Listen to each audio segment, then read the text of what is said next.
काही दिवस तर घाबरणं हे आवश्यक आहे. आता आपल्याही कार्यकर्त्याला माझी विनंती राहणार आहे की तुम्ही आम्ही एका कुटुंबातले आहोत. तुम्ही आणि आम्ही एकत्र कुटुंब म्हणून वावरलो. आता निवडणुकीचा सीझन जसा जसा जवळ येईल तसे बाहेरचे भामटे या मतदारसंघात अधिक येतील आणि तुम्हाला सांगतील की तुझ्यासाठी काय केलंय, मी तुझ्यासाठी हे करतो, मी तुझ्यासाठी ते करतो. या गोष्टीला कृपया भाळून जाऊ नका. ते आता आले तर पुन्हा आयुष्यात कधी लोहा कंदारकडे येणार नाही तेवढं तुम्हाला खात्री नाही. या ठिकाणी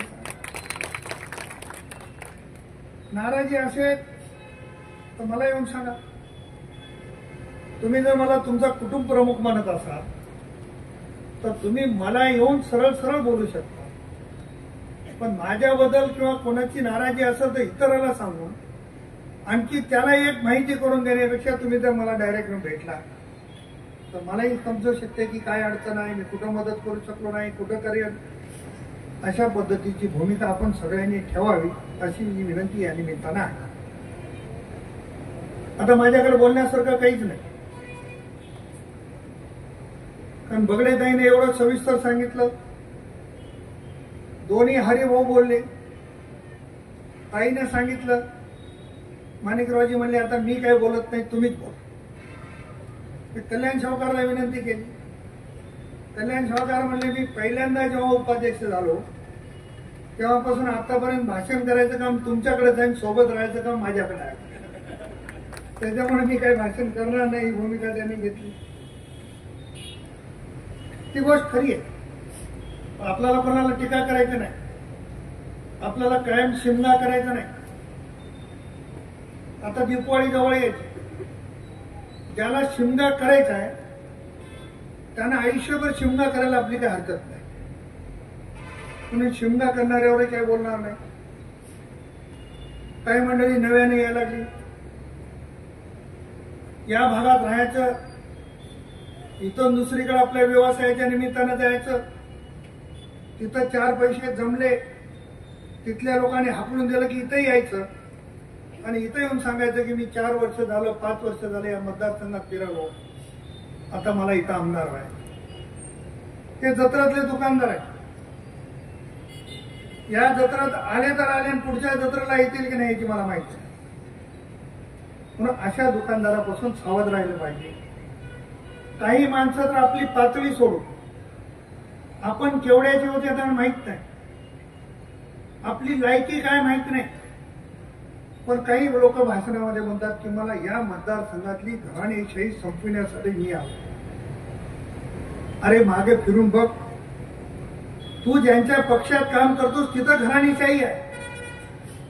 तू ज्या पक्षात काम करतोस ते घराणेशाहीचा पक्ष आहे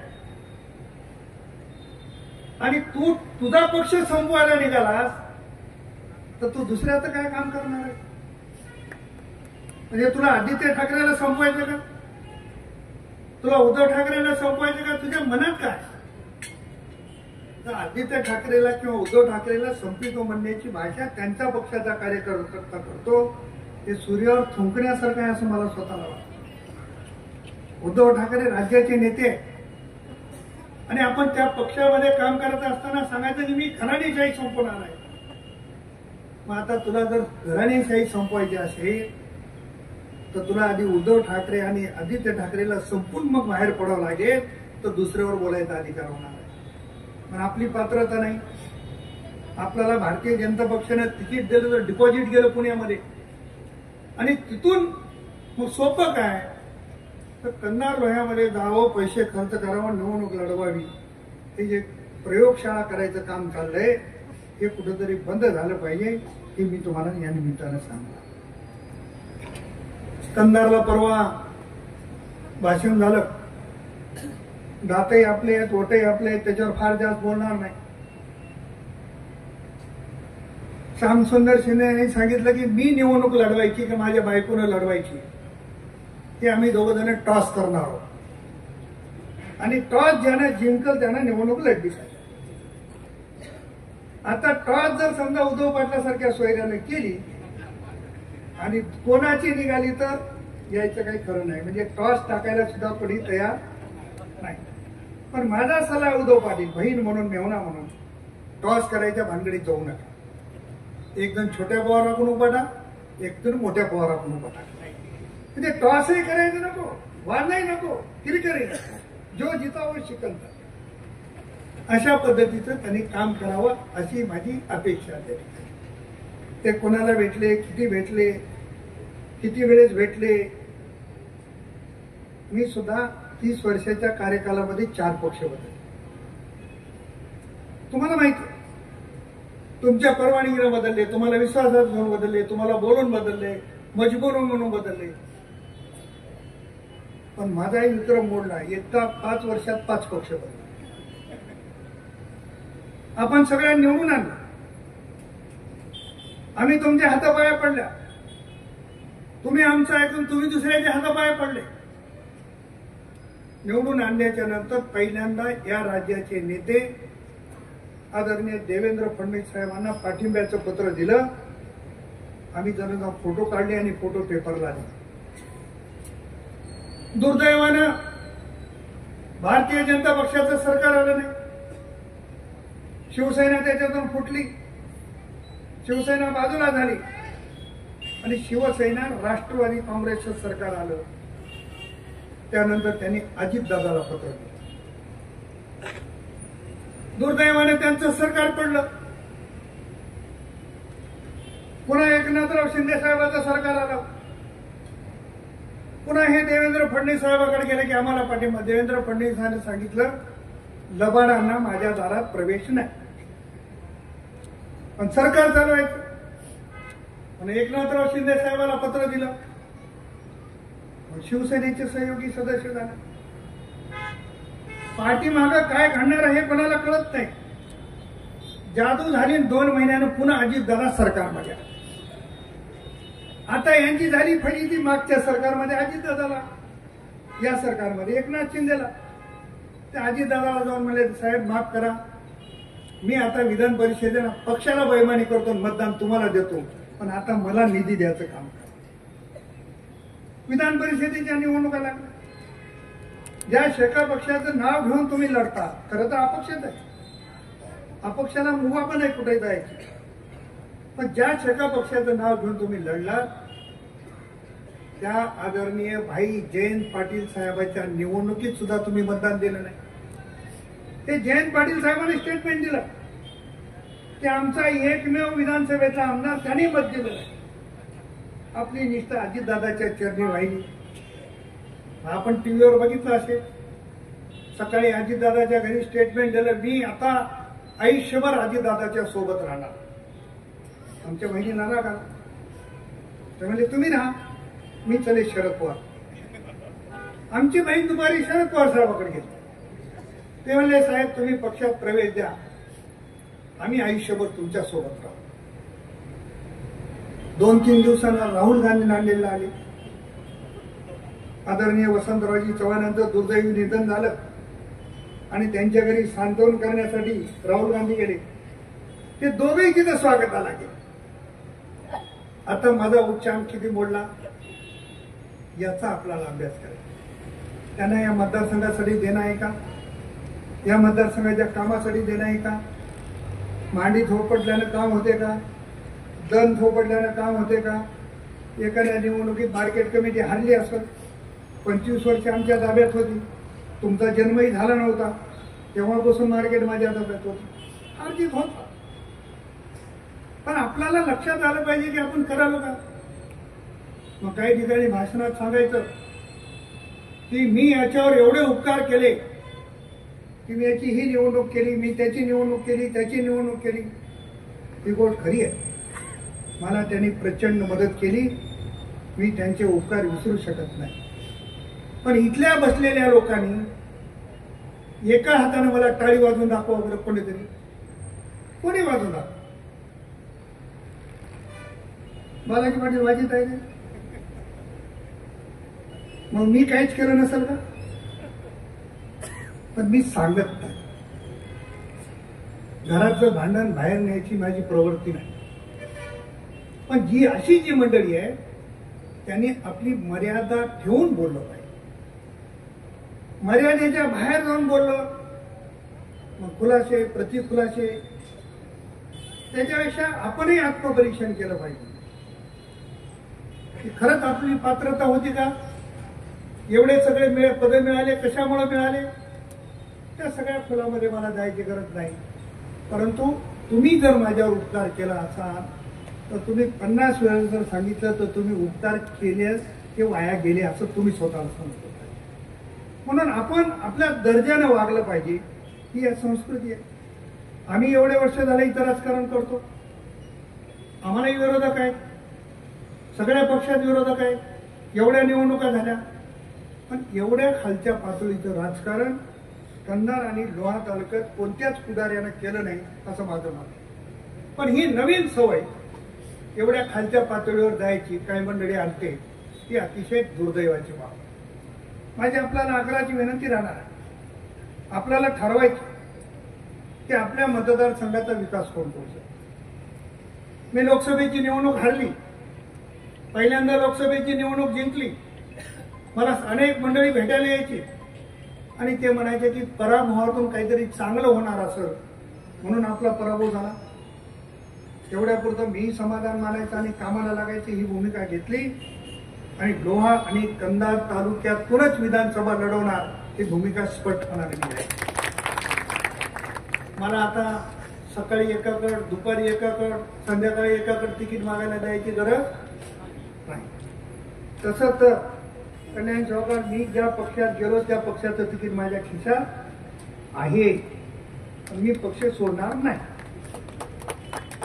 आता लोकसभेलाही मला म्हणतात उभा टाका. लोकसभेच्या 2 निवडणुका लढल्या. एक निवडणूक मी हारली. लोकसभेसाठी 58,000 मतांना हारलेली निवडणूक फार मोठी नाही. प्रत्येक बूथवर जर 8-10 मतं वाढले असते तरी मी जिंकलो असतो. परंतु वसंतरावजीच्या नशिबात खासदारकी होती आणि माझ्या नशिबात खासदारकी नव्हती म्हणून हारलो. माझा कोणावरही राग नाही. आजही मला भारतीय जनता पक्ष हेच सांगणार की तुम्हाला लोकसभा लढायची तर लोकसभा लढा. आणि मला असं वाटते की नांदेडमध्ये सुद्धा माझ्या एवढा प्रबळ दावेदार, प्रबळ उमेदवार भारतीय जनता पक्षाकडे नसावा. पण मी अतिशय नम्रपणाने नेत्यांना सांगितलं की लोकसभेला तुम्हाला कोणाला उभा करायचं करा. मी यावेळेची विधानसभेची निवडणूक लोहा आणि कंधार मधूनच लढणार ही भूमिका स्पष्ट आहे. कारण आमचेही काही स्वप्न आहेत. एवढे वर्ष राजकारण झालं माझ्यासोबत, तुम्ही एवढे वर्ष झालं काम करता. आपल्यालाही काही गोष्टी वाटतात. काही माझ्यासोबत 92 पासून काम करतात, काही 97 पासून काम करतात. त्यानंतर वर्ष वाढत गेले, आपण काम करत गेलो. काही तर 2-2, 3-3 पिढ्या झालं माझ्यासोबत काम करतात. तुमच्याही मनामध्ये आहे की आपल्या तालुक्याला वेगळं काही मिळालं पाहिजे. आणि मलाही असं वाटते की एवढे वर्ष झाले, आता नांदेड जिल्ह्यात माझ्या एवढा सिनियर माणूस कोणी नाही, मलाही मिळालं पाहिजे. ती भावना धरून लोहा आणि कंधार मधून विधानसभेची निवडणूक लढवावी हा निर्णय आपण निश्चित केलेला. खासदार झालो, 5 वर्ष जिल्ह्यामध्ये कामं केली. पण कंधार आणि लोह्याच्या मंडळीचा स्वाभिमान वाढेल एवढं काम केलं. माझ्या लोहा कंधारच्या सर्व मतदारांचा माझ्यासोबत राहणाऱ्या माझ्या कुटुंबातील माणसाची छाती फुगावी एवढी कामं केली. गेल्या 25 वर्षात रेल्वेमध्ये एवढं कोणी कामं केली नाही. 25 वर्ष कोणाचंही नाव घ्या, तेवढी कामं रेल्वेमध्ये केली. मी खासदार झाल्याच्या नंतर नांदेडवरनं 73 रेल्वे गाड्या धावत आहेत. 73 रेल्वे गाड्या. नांदेडवरनं मुंबईला स्वतंत्र रेल्वे केली. नांदेडवरनं दिल्लीला स्वतंत्र रेलगाडी सुरू केली. नांदेडवरनं पुण्याला स्वतंत्र रेलगाडी सुरू केली. नांदेडहून तिरुपतीला स्वतंत्र गाडी रेल सुरू केली आणि अनेक गाड्याच्या फेऱ्या वाढवण्याचं काम केलं. डबल ट्रॅक असेल, नवीन रेल्वेचे मार्ग असतील, नांदेड बिदरला तर बजेटमध्ये आणण्याचं काम केलं. नांदेड लोहा लातूर असेल की बोधन मुखेड लातूर असेल, या दोन्ही मार्गाचा अंतिम सर्वे करण्याचे आदेश घेणारा मी एकमेव खासदार या महाराष्ट्रात आणि भारतीय जनता. कामं खूप केली. विमान सेवा सुरू केली, नॅशनल हायवेचे कामं झाले. नांदेड जिल्ह्यामध्ये नरेंद्र मोदी साहेब देशाचे पंतप्रधान होण्याच्या पूर्वी साधा 1 किलोमीटरचा नॅशनल हायवे नव्हता. आज 384 किलोमीटर नॅशनल हायवेची कामं नांदेड जिल्ह्यामधून होत आहेत. आणि माझ्यासारख्या कार्यकर्त्याला करून घेताना त्याचा निश्चितपणानं करतो. पण ही केलेली कामं लोकांपर्यंत कसे पोहोचतील ही जबाबदारी आता तुमची. तुम्ही सगळे प्रमुख मंडळी आहे. कुठेतरी बोलताना उल्लेख केला की 50 लाख रुपयाचं काम करायचे, गोष्टी मात्र 5 कोटीच्या आणायच्या. पण आपण हजारो कोटीची कामं केली, लोकांपर्यंत ती पोहोचवली पाहिजे आणि पोहोचवण्याचं काम करावं. लिंबोटी धरणाचा आपण जर बघितलं, आजही आठवा, इथं पत्रकार मंडळी आहे, आपण हे सगळे चाणक आहात. आजपर्यंतच्या इतिहासात या तारखेपर्यंत या महाराष्ट्रात एकही धरण असं नाही की एकाच ऑर्डरमध्ये ते पूर्ण करण्याची ताकद किंवा तेवढा निधी दिला. कैलासवासी विलासरावजी देशमुख साहेबांच्या नेतृत्वात तुम्ही मला आमदार केल्यामुळे काम करण्याची संधी मिळाली आणि अवघ्या 4 वर्षामध्ये लिंबोटीचं धरण उभा करण्याचं भाग्य माझ्यासारख्या कार्यकर्त्याला. आज बघा, लेंडीचं धरण 32 वर्षापासून प्रलंबित आहे आणि त्याचबरोबर भूमिपूजन झालेलं धरण 2009 मध्ये पूर्ण झालं, हे आपण साक्षीनं बघतो. म्हणजे एवढी कामं करण्याचं भाग्य मला या निमित्तानं मिळालं. मी जरी कंधार लोह्यामधनं खासदार नसलो, कंधार लोह्यामधनं आमदार नसलो, तरी माझं लक्ष लोहा कंधारमध्ये कमी झालं नाही. मी तिकडे निधी देताना या भागामध्ये निधी देण्याचा प्रयत्न केला आणि खासदारकीच्या काळात 100 कोटीपेक्षा अधिकचा निधी प्रत्येक गावामध्ये देण्याचं काम केलं. आज या ठिकाणी 12 कोटीच्या कामाचा शुभारंभ करतोय. काल तिथं 14 कोटीच्या कामाचा शुभारंभ केला. मी आज लोह्याला येताना पुन्हा मला 2 कोटी रुपये लोह्यासाठी मिळाले. त्याचाही आपल्याला 2-4 दिवसामध्ये कार्यक्रम करायचा आहे. एवढा मोठ्या प्रमाणात निधी आणण्याचं काम आपण केलं. लोहा टू लोहा बायपासचं काम आपण तुम्हाला शब्द दिला होता, ते काम पूर्ण करण्याचं काम केलं. आता मध्ये लाईटच्या पोलचा आहे, लाईटच्या पोलचा शिफ्टिंगचा प्रश्न आहे. डीपीडीसी मध्ये तो प्रस्ताव ठेवलेला आहे आणि निश्चितपणानं रोड शिफ्टिंगचं काम करून देखील आपल्याला हा रस्ता कसा मोकळा करता येईल यासाठी निश्चितपणानं प्रयत्न करायचे. मला एका शेतकरी मित्रानं आमच्या चिठ्ठी दिली. ते सगळं खरं आहे, पण शेतकऱ्याच्या अनुदानाचे पैसे कधी जमा होणार आहे? मला सांगा, असं सरकार तुम्ही बघितलंय का? कधी तुम्ही मागाल ते होय. मी तर एवढे वर्ष झालं राजकारण करावं, असं सरकार बघितलं नाही. कोतवालाच्या मानधनात वाढ, आशा वर्करच्या मानधनात वाढ, पोलीस पाटलाच्या मानधनात वाढ, सरपंचाच्या मानधनात वाढ, उपसरपंचाच्या मानधनात वाढ, लाडक्या बहिणीला 1,500 रुपये ओवाळणी आणि आता जे शेतकऱ्याचे मागं थकले ते 5,000 रुपयाचं अनुदान येणाऱ्या 10 दिवसामध्ये सगळ्या शेतकऱ्याच्या खात्यात जमा करण्याची भूमिका सरकारने घेतलेली आहे. वीज बिल माफ करायची भूमिका सरकारने घेतलेली आहे. आता आपली जबाबदारी आहे की हे सरकार एवढं देते, तर हे जर टिकवायचं असेल, पुन्हा हेच सरकार सत्तेवर आलं तर टिकते. आणि हे जर सरकार सत्तेवर आलं नाही, चुकून दुसरं सरकार आलं, ते तुम्हाला काय म्हणणार? वरी मोदी आहे, आम्हाला खाली पैसे देत नाही, आम्ही तुम्हाला देऊ शकत नाही. लाडक्या बहिणीला आमच्या 2-2 हप्ते पडले, काल 3रा हप्ता पडला. मला अनेक आमच्या बहिणीचे फोन आले, भाऊ 4,500 पडले. अनेक बहिणीचे फोन आले, भाऊ पहिले ज्याला 2 पडले त्याला 1.5 पडले. म्हणून आपण उद्या लाडक्या बहिणीचा कार्यक्रम ठेवू. लोहा आणि कंधार तालुक्यातल्या लाडक्या बहिणीचा सन्मान झाला पाहिजे. म्हणून उद्या महाराष्ट्राच्या आमच्या रणरागिणी, नाव वाघ आहे पण असलेली वाघीण चित्राताई वाघ हे येत आहे. विकी गार्डन मध्ये कार्यक्रम ठेवलाय. इथं बसलेल्या सगळ्या भावायला माझी विनंती आहे, उद्या कार्यक्रमाला तुम्ही नाही आलं तरी चालेल, पण बहिणीला पाठवा. आणि आता आम्ही निवांत आहोत. तुम्ही थोडासा राग केला, बहिणी राग करू देणार नाही. कारण बहिणीला माहित आहे, हे भाऊ राहिला तर हे चालू राहते, हे भाऊ गेला तर हे बंद पडते. त्याच्यामुळं 50% मालकीनी असलेल्या सगळ्या बहिणी आमच्यासारख्या भावाच्या पाठीमागे खंबीर उभ्या आहेत. त्याच्यामुळे देखील आमचा आता मनोबल निश्चितपणे वाढेल. काही कामं राहिलेत व्हायच्या. 12 कोटीच्या कामाची यादी किरण सावकार वट्टमवार यांनी वाचून दाखवली. काही मोंड्यातली कामं आली, त्याच्यात काही इतरही कामं आली, काही कामं राहिली.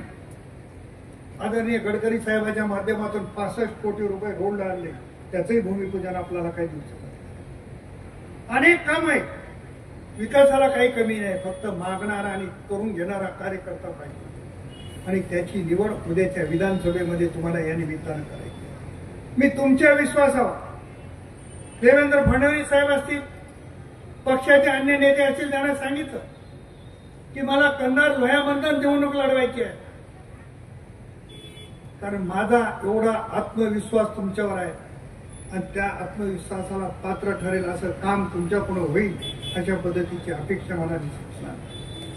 मी मनापासून कुशाल पाटलाचे आभार मानणार आहे. छत्रपती शिवाजी महाराजांच्या जागेचा प्रश्न होता. पुतळा कुठे उभा करावा, नॅशनल हायवेच्या निकषाप्रमाणे चौकामध्ये करता येत नव्हता, जागा मिळत नव्हती, अनेक वर्ष प्रलंबित राहिले. परंतु कुशालराव पाटलांनी आणि त्यांच्या बोर्डाने इथं जागा देण्याचा निर्णय घेतला. त्यांचं मनापासून मी अभिनंदन करणार. आणि त्याच दिवशी आम्ही ठरवलं होतं की छत्रपती शिवाजी महाराजांचा पुतळा असेल, बौद्ध बांधवासाठी असलेलं बौद्ध विहार असेल, मुस्लिम बांधवासाठी असलेल्या शादीखान्याचं काम असेल, अनेक रस्त्याची कामं असतील. जुन्या लोह्यामधून बाहेर पडायला खूप मोठी अडचण होती. एकच रस्ता होता, एक समोरून गाडी आली तर गाडी जात नव्हती. परंतु आता सुदैवानं नॅशनल हायवे झाला म्हणून जुन्या लोह्यातली 25%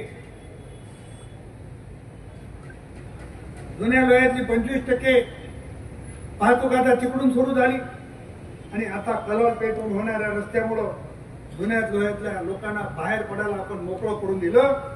जोपर्यंत दळणवळणाची व्यवस्था होत नाही, जोपर्यंत रस्ते चांगले होत नाही, तोपर्यंत तिथं विकास होत नाही. आणि ही भावना ठेवून आपण सगळे रस्ते करण्याचा निर्णय घेतलेला आहे. आणखी काही रस्ते राहिले असतील, चिठ्ठ्या यायला लागल्यात, याच्यावर बोला त्याच्यावर बोला. मी हे सगळं बोलण्यापेक्षा हे सगळं करायचं आहे. लोहा कंधार जर मॉडेल करायचं असेल तर भारतीय जनता पक्षाचा आमदार या मतदारसंघातून निवडून आला पाहिजे, ही आपल्याला काही कार्यकर्त्याच्या गावात निधी गेला नसेल, काही कार्यकर्ते नाराज असतील. मी तुम्हाला एवढंच सांगणार आहे की ज्या कार्यकर्त्याच्या गावात किंवा ज्या गावात मी निधी देऊ शकलो नाही त्याची परत मी दाम दुपटीनं करायला तयार आहे. थोडासा धीर धरा, दाम दुपटीची योजना आपण काढू, पण माझ्यावर थोडीशी नाराजी दाखवून दुसरं कोणाचा फायदा करण्याच्या मागे लागू नका, अशा पद्धतीची भूमिका घेणार आहे. आज आपल्या इथे केवढं दुर्दैव आहे. वागदरवाडीला उपोषण सुरू आहे. चूक कोणाची आहे? सार्वजनिक बांधकाम विभागाची चूक. तो रस्ता मंजूर नसताना त्या आमच्या अधिकाऱ्यानं खोदून टाकला. त्याचे हाल त्यांना भोगावे लागले. म्हणून तिथले बांधव उपोषण करतायत. माझी आपल्या मार्फत त्या बांधवांना विनंती राहणार आहे, मी तुमचा भाऊ आहे, माझ्या सांगण्यावर उपोषण सोडा. निवडणुकीच्या आधी तुमच्या गावच्या रस्त्याच्या कामाला सुरुवात करण्याची जबाबदारी मी घेणार. चूक अधिकाऱ्याची आहे. मी अधिकाऱ्यांना बोललो ती चूक दुरुस्त झाली पाहिजे. आणि तुमच्या चुकीमुळे लोकांना जर अशा पद्धतीचं काही यात्रा होत असतील तर ते आमच्यासाठी बरोबर नाही आहे. मी वरिष्ठांना बोललो, आज बांधकाम खात्याच्या मंत्र्याला देखील सांगितलं, त्यांना देखील विनंती केली आणि त्यांनी मला बांधकाम खात्याचे मंत्री आदरणीय रवींद्र चव्हाण साहेब यांनी सांगितलं की येणाऱ्या 2-3 दिवसामध्ये जवळपास 3.5 कोटी रुपये खर्चाच्या कामाला त्या ठिकाणी मी मान्यता देणार आहे आणि तुम्ही माझे प्रतिनिधी म्हणून जाऊन उपोषण सोडवा, ही भूमिका सरकारने मला सांगितली. पण आपल्या मार्फत मी त्यांना विनंती करणार आहे, या मतदारसंघातल्या कोणत्याही नागरिकाला कोणत्याही पद्धतीचा त्रास होऊ नये, तो जोपासण्याचं काम आजपर्यंत आम्ही केलेलं आहे. भविष्य काळातही आम्ही ते काम करू, एवढंच या निमित्तानं सांगणार आहे. खूप गोष्टी बोलण्यासारख्या आहे, खूप काम आहे. प्रत्येक जण आपल्या कामाच्या एक चिठ्ठ्या देण्याचं कारण काय? प्रत्येकाला असं वाटायला लागलंय की मागच्या 5 वर्षात हा बॅकलॉग राहिला. कोणी पोलीस स्टेशनच्या कामाची चिठ्ठी देते, कोणी या कामाची चिठ्ठी देते, कोणी त्या कामाची चिठ्ठी देते. चिठ्ठ्या देणाऱ्याला सुद्धा माझ्या सहकार्याला सांगणं आहे की चिठ्ठ्या देऊ नका, आपण बसू आणि राहिलेली सगळी कामं एका एकानं मार्गाला लावू. त्याच्यासाठी तुमचं सहकार्य, तुमची ताकद, तुमचे आशीर्वाद ते कायम माझ्या पाठीशी ठेवावे अशा पद्धतीच्या आग्रहाची या ठिकाणी विनंती करतो. कोणाच्या नावाचा उल्लेख राहिला असेल. आता कसं आहे, एखाद्याला फक्त नवरा बायकोचं नाव टाकायचं असेल तर त्याला दुसरी चिंता करायची गरज नाही. आम्ही एवढे 10-20 नावं टाकले पत्रिकेत, एखादं नाव चुकून राहू शकतं. काल कंधारमध्ये एक नाव चुकून राहिलं, आज लोह्यामध्ये अरे चुकून राहिलं तर आपणही समजून घेतलं पाहिजे की आपल्या सगळ्या माणसाचा सन्मान होतोय. मग नाव टाकायचं नाही का? नाव टाकताना कार्यकर्ते चुकताना काही गोष्टी शिकतात, त्या दुरुस्त करून घेऊ, पण मनामध्ये खंत ठेवू नका. तुमच्याबद्दल आमच्या मनामध्ये नेहमी प्रेम राहिलेलं आहे, नेहमी प्रेम राहील. पण त्या प्रेमामध्ये अशा पद्धतीचा दुरावा येऊ नये असं मला स्वतःला वाटतं. जे जे लोहा आणि कंधार तालुक्यातली कामं राहिली, मी तुम्हाला छत्रपती शिवाजी महाराजांच्या साक्षीने या ठिकाणी सांगतो, कोणालाही कोणाच्याही दारात कोणत्याही कामासाठी जाऊ देणार नाही एवढं वचन मी देतो. आणि तुमची सगळी राहिलेली कामं मार्गाला लावण्याचं काम मी निश्चित करेन. आपला आशीर्वाद राहावा एवढी अपेक्षा करून थांबतो.